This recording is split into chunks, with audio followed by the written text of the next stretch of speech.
Si hay armas, hay un tipo específico más castigado, lo cual indica que sin armas se da la rebelión en su grado menor. Y insisto, ya lo dijo el Tribunal Supremo en la sentencia del 23F, que la rebelión no necesita ser cruenta. O han engañado, o estaban en una ensoñación, o han perdido la cabeza. El referéndum no era el objetivo en sí mismo del delito, sino que era el instrumento para acabar declarando la independencia. Las elecciones son la única forma que tenemos en democracia para intentar empezar a andar ese camino de reconciliación. La revolución en sí fue dramática para mis antepasados. Ahora todo ha cambiado. Dios ha vuelto y Lenin ya no es nadie. Demasiadas muertes, guerras, desórdenes. El país retrocedió varias décadas. Hola, saludos a todos y gracias por acompañarnos en Informe Semanal. Según el juicio mediático, el grado de enajenación del desafío ilegal separatista alcanzó esta semana su punto más delirante en la rueda de prensa del huido Puigdemont en Bruselas. Una comparecencia calificada por la prensa de show y de grotesca que tropezó de bruces con la justicia. Querellas de la Fiscalía ante la Audiencia Nacional y el Supremo por rebelión, sedición y malversación y cárcel para Junqueras y varios exconsejeros. El fiscal del Estado, el presidente del Círculo de Empresarios, Josep Borrell, y Adolfo Suárez Illana hablan en exclusiva para Informe Semanal. La independencia proclamada por el Parlamento de Cataluña se entiende mejor a día de hoy sin las dos primeras sílabas. Pendencia es una contienda o riña. Y en la segunda acepción del diccionario, pendencia es un juicio que está pendiente de resolución. Anulada el martes por unanimidad del Tribunal Constitucional, la independencia ha dejado un rastro de fuga para unos y un destino incierto al otro lado de las rejas para otros. Independencia, 155, querella, citación, cárcel y pendencia. Todo en 7 días. Y antes de todo ello, la rebelión. Estamos ante una querella y dentro de que estamos en una querella, a la Fiscalía no nos parece en modo alguno irrazonable el pensar que todos aquellos hechos que se han producido y que nosotros englobamos en su conjunto, desde la destrucción de 3 coches de la Guardia Civil, los diferentes actos de intimidación y de escraches a la policía y la Guardia Civil en los lugares donde pretendían habitar, hasta los propios hechos ocurridos el 1 de octubre con una resistencia a veces activa de una multitud de personas, son actos de violencia, no son actos de normalidad ni actos pacíficos como se ha querido vender. No habrá habido, gracias a Dios, derramamiento de sangre, no habrá habido armas, pero eso no lo requiere el tipo básico de la rebelión. Si hay armas, hay un tipo específico más castigado, lo cual indica que sin armas se da la rebelión en su grado menor. Y insisto, ya lo dijo el Tribunal Supremo en la sentencia del 23F, que la rebelión no necesita ser cruenta, como en los tiempos de los pronunciamientos militares del siglo XIX, donde ahí se hablaba en los códigos de alzarse en armas. El tiempo de las armas no es el de las leyes, dijo Plutarco. No es el caso en el mayor periodo democrático de España. No parece que sea gratuito en un país democrático proclamar la ruptura de la unidad nacional. No parece que sea algo que no esté contemplado en el Código Penal, pero yo no soy un penalista y soy muy respetuoso con las decisiones judiciales. Creo que este es un Estado de Derecho, los poderes están separados, los jueces sabrán lo que tienen que hacer y los fiscales también. El referéndum no era el objetivo en sí mismo del delito, sino que era el instrumento para acabar declarando la independencia, que era el verdadero objetivo. Y lo que constituye el delito de rebelión.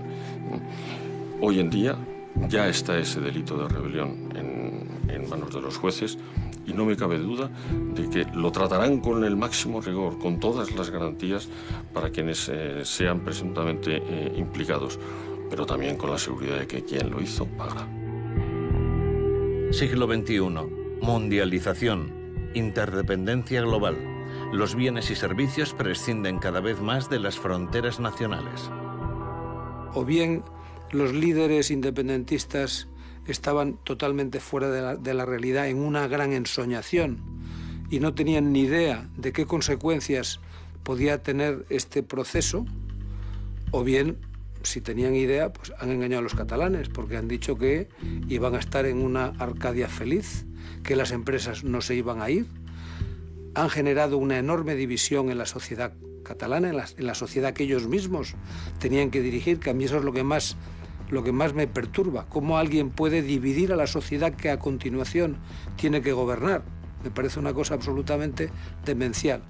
De manera que o han engañado, o estaba en una ensoñación, o han perdido la cabeza, ¿eh?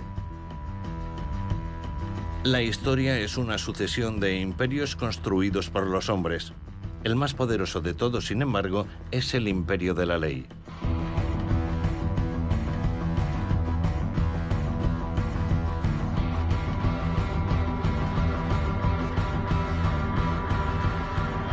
Partidarios de la unidad de España se concentran en Barcelona 2 días después de la declaración de independencia. A esa misma hora, el líder independentista Carles Puigdemont recibe aplausos y cariño en su Gerona natal. Después de comer, se irá a Marsella para tomar un avión con destino a Bruselas. Al poco de llegar se reúne con Paul Becaer, abogado de 4 miembros de ETA detenidos en su día en Bélgica.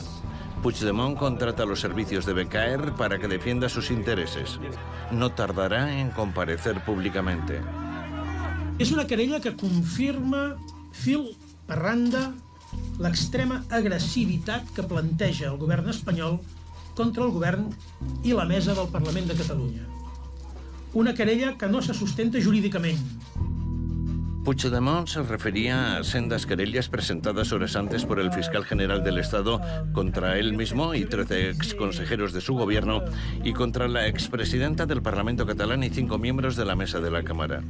Maza considera que todos ellos alentaron un movimiento de insurrección activa entre la población para la secesión de Cataluña, para lo que contaron con la colaboración de Òmnium Cultural y la ANC, cuyos líderes se encuentran en prisión desde el día 17, acusados de sedición.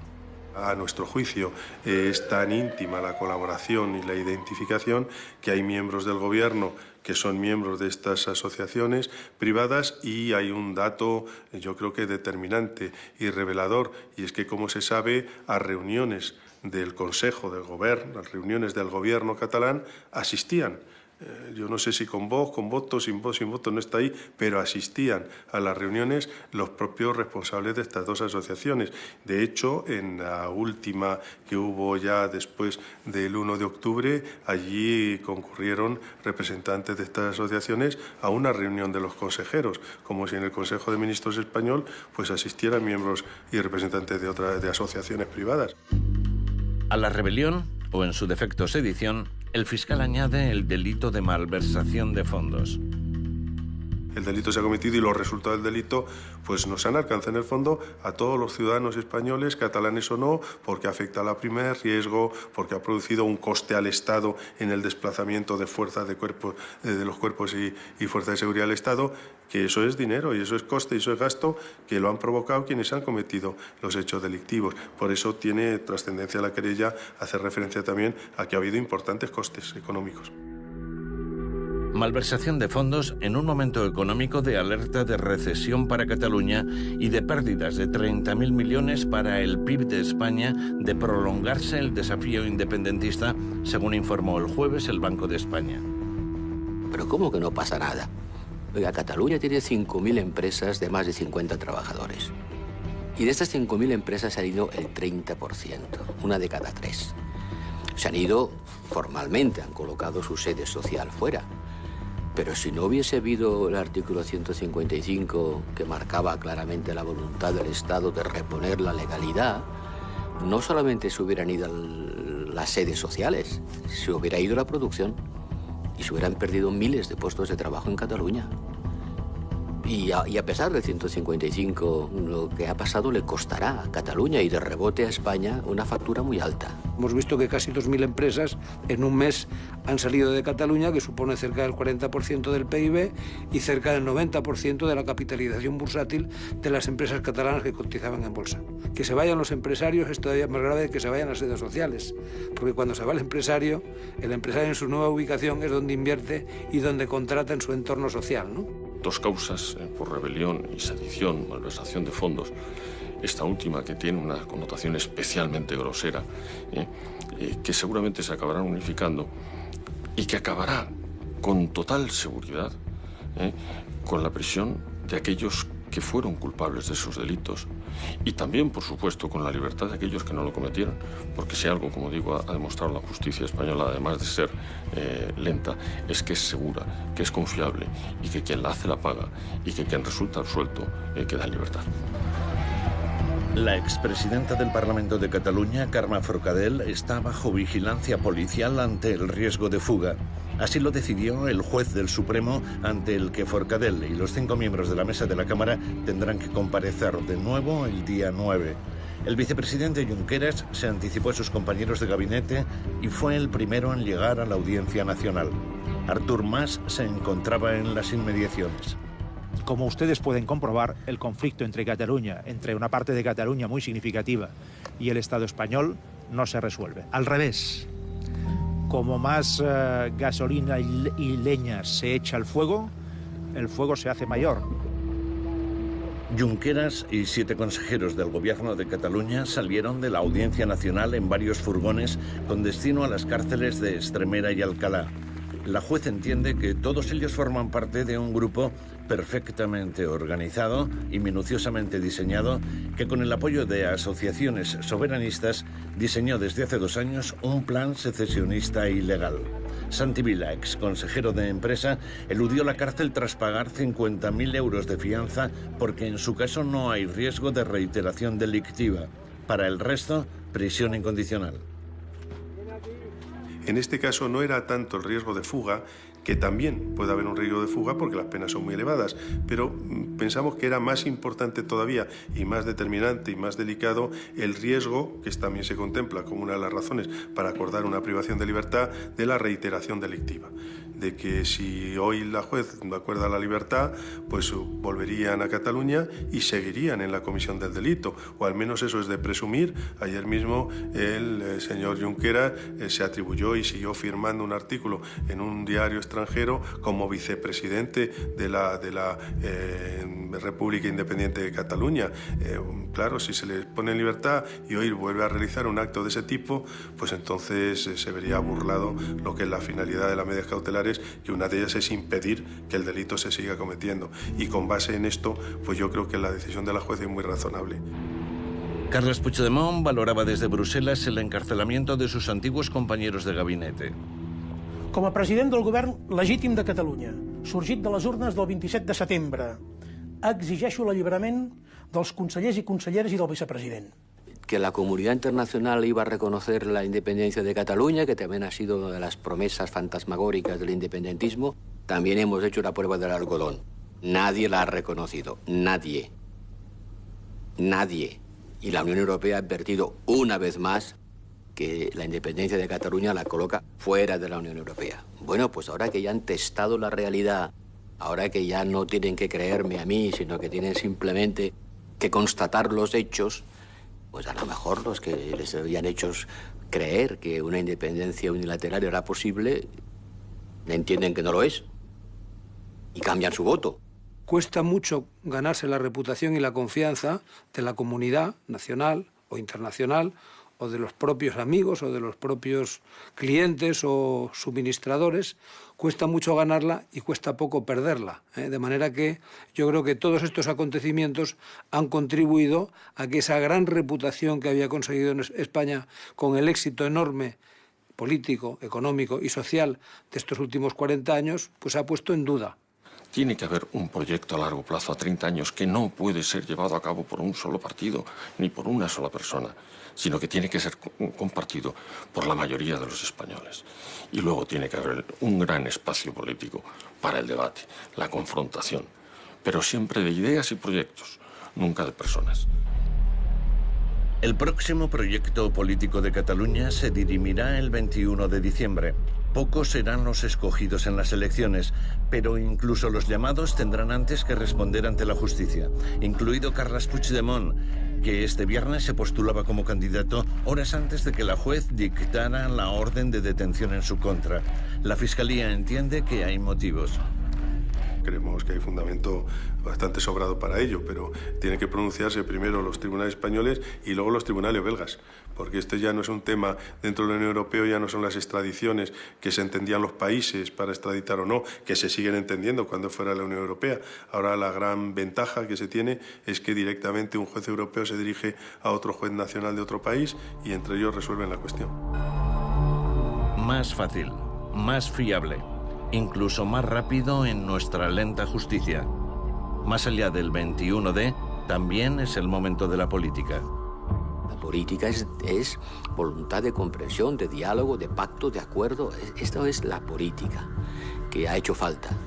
Y ahora hay que empezar a hacerla. Y la primera manera son las elecciones.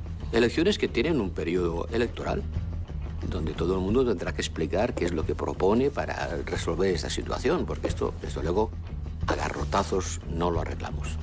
Es más fácil pagar que convencer. Yo reclamo, a partir de ahora, que ni PP, ni PSOE, ni Ciudadanos, ningún otro partido con vocación nacional, incluso con vocación regional, pero con vocación constitucionalista, volvamos a caer en ese problema. Quien gobierna no va a conculcar jamás ninguno de los principios o pilares básicos de la convivencia política en libertad, como son la educación, la justicia, la defensa, la política exterior o, por supuesto, la Constitución. Los grandes líderes políticos de los grandes partidos de España se pongan de acuerdo y en lugar de utilizar esa inmensa energía que tenemos los españoles en pelearnos unos con otros, en ponernos a unos contra otros, sentarse racionalmente, ver lo que hacen los mejores países del mundo, ver lo que hacemos nosotros y hacer estas reformas estructurales consensuadas, porque es muy importante que haya grandes consensos para que tengamos estabilidad y un horizonte que España pueda generar esta dinámica que nos lleve, como nos llevó en la transición, a otros 40 años de gloria, porque yo creo que tenemos que tener un altísimo nivel de autoestima por lo que hemos conseguido en estos 40 años y no autoflagelarnos y pensar que somos un país de segunda. Somos un país de primera y cuando nos ponemos todos en una buena dirección, pues conseguimos lo que hemos conseguido en estos años, ¿no? Y hay que hacer esto. Ideas racionales para crecer y para entendernos. Esto es lo que nos hace falta.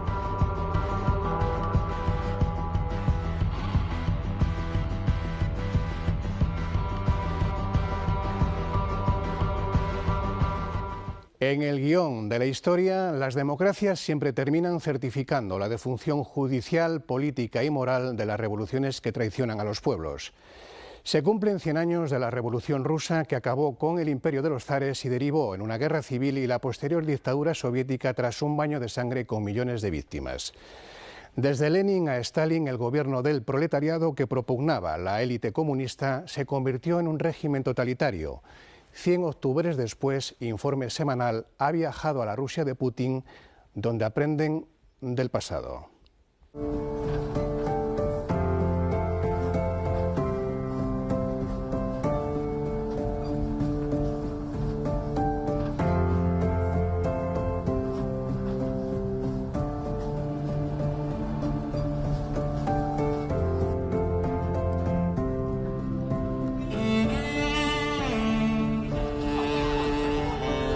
Estación de Ulyanovsk, Rusia, a primera hora de una mañana de octubre. El país, que hace un siglo contaba con la mayor red de ferrocarriles del mundo, sigue dependiendo de ellos para abarcar 10.000 kilómetros con 11 zonas horarias. El tren ha partido hace ya un día de Kislovodsk, la ciudad balnearia en el Cáucaso. Su destino final, después de otra jornada de viaje, es Ekaterimburgo, en los Urales.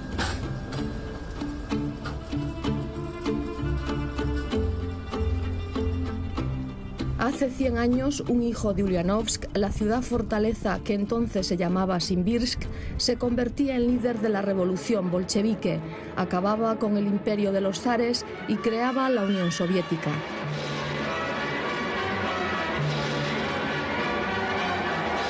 Vladimir Ilich Ulyanov, Lenin.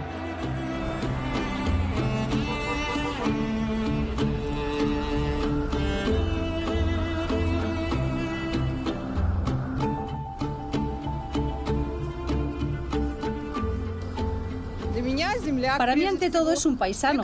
Nació en la calle donde yo he estudiado y ahora trabajo desde hace más de 40 años. Antes era la calle Moscú. Los tranvías continúan pasando por delante de las tradicionales casas de madera, entre las que se halla la Casa Museo de Lenin. Creado en 1929, las estancias reproducen el hogar de clase media de Ilya Ulyanov, funcionario imperial y director de las escuelas públicas de la región. Su mujer, María Blanc, educada, políglota, interpretaba a Chopin y leía a sus 6 hijos la historia del desarrollo intelectual en Europa. El segundo, Vladimir, Volodia para la familia, leía Taras Bulba de Gogol, hacía punto y mataba patos.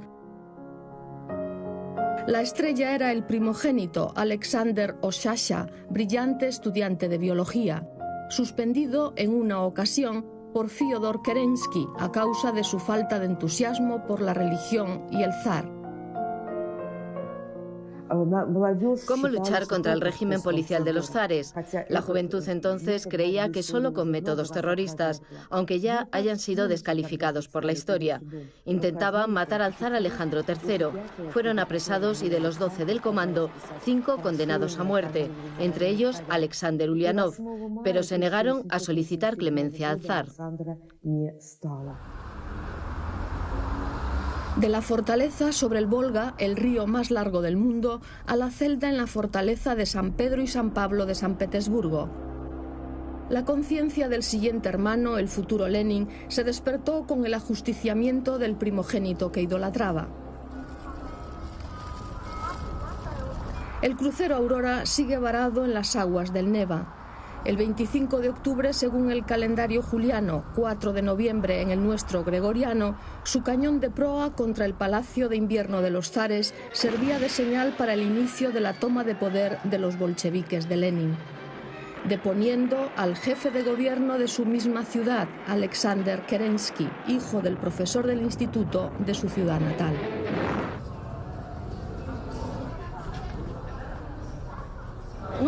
Sí, es nuestra historia. Nadie puede pasar por encima de eso. Hay gente que reniega condenándolo todo, pero yo creo que ya está en los libros y debemos limitarnos a sacar conclusiones y aprender la lección.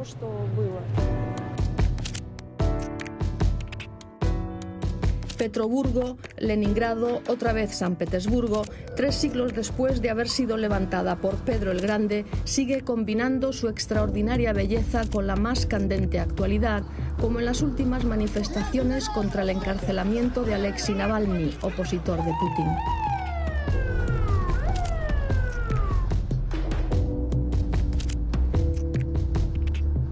El tren transcurre por la superlativa Rusia, Volgogrado, antes Stalingrado, la histórica Kazán, camino de Siberia, lo mismo que durante los tiempos de purgas y revoluciones.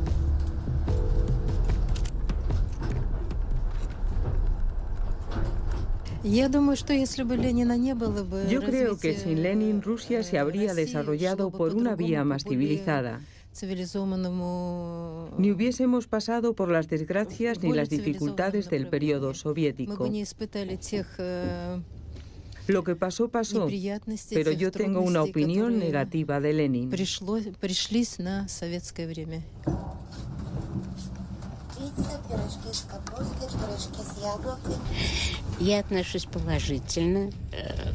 Yo nací en la patria de Lenin.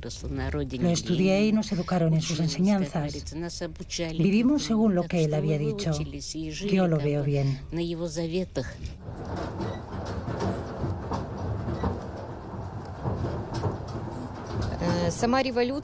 La revolución en sí fue dramática para mis antepasados. Eran ricos, tenían fincas y tierras. Se puede decir que eran de sangre azul. Se lo confiscaron todo y los exiliaron en Siberia, donde yo nací. Pero no creo que eso fuera necesariamente negativo. He estudiado 2 carreras, soy pedagoga. No tengo ni idea de cómo hubiera sido. Estoy agradecida a la Unión Soviética por la educación que recibí. Lenin para nosotros era un ejemplo de estudio, de honestidad. Con eso crecimos. Era lo mismo que Dios para vosotros. Ahora todo ha cambiado. Dios ha vuelto y Lenin ya no es nadie.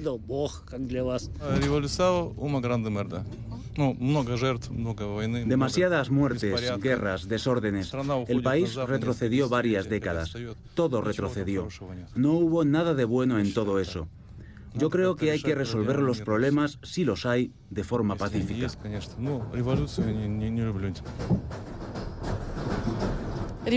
Me parece que la revolución está mal. ¿Cuánta gente murió? Pero todo esto lo tomo de los relatos de mis padres. ¿Cómo podríamos saber ahora nada si no? A mí sí, me gusta Lenin. Cuando me pongo a pensar en lo que ocurre, creo que vamos hacia otra revolución.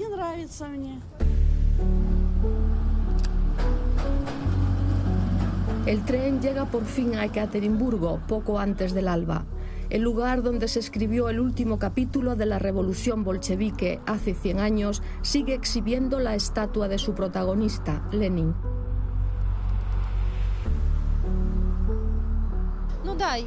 Esta ciudad fue fundada en honor a Catalina, la mujer de Pedro el Grande. Lamentablemente aquí terminó su vida la familia del último zar. Lo más importante es nuestra posición estratégica, en el límite entre Europa y Asia. Puedes tener al mismo tiempo un pie en cada continente.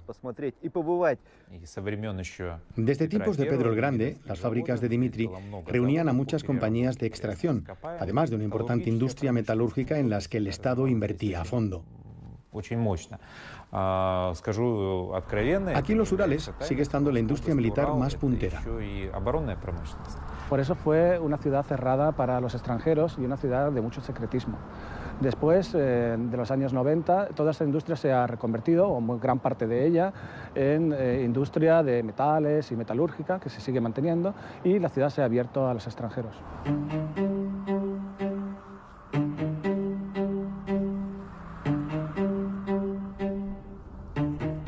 La Catedral de la Sangre, así se llama el templo levantado con donaciones privadas sobre el lugar donde se hallaba el domicilio del ingeniero Ipatiev.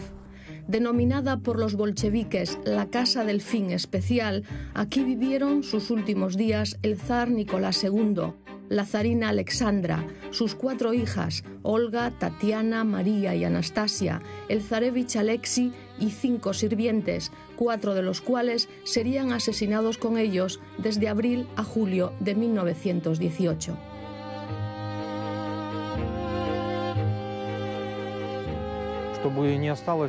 Para que no quedase ningún pretendiente al trono, para interrumpir la dinastía de los Romanov, al final, seguramente por orden del propio Lenin, de Sverdlov y de otros dirigentes de la nueva Rusia soviética, tomaron la decisión: fusilar al zar y a su familia. Ocurrió aquí, en este mismo sitio.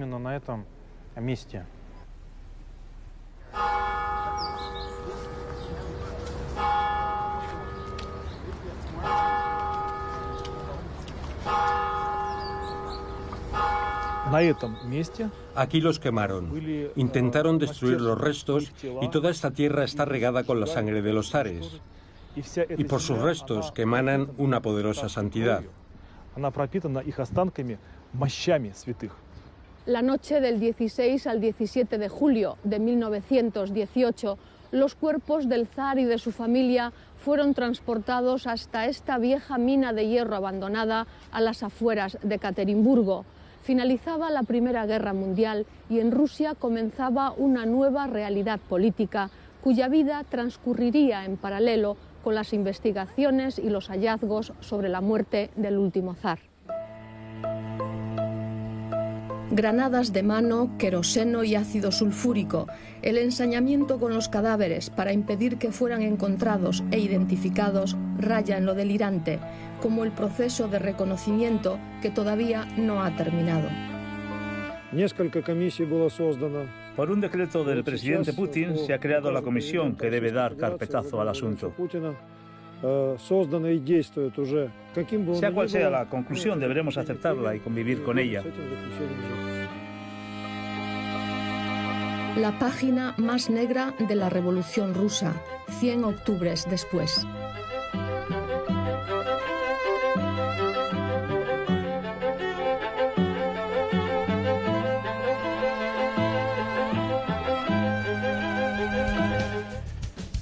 Pues nada más, señores, les dejamos ya con Carlos Herrera y Cómo lo ves en la 1 y con la programación del canal 24 Horas y del canal internacional de Televisión Española. Pueden ver de nuevo los reportajes de Informe Semanal, si así lo quieren, en la web de RTV. Gracias y hasta la próxima semana.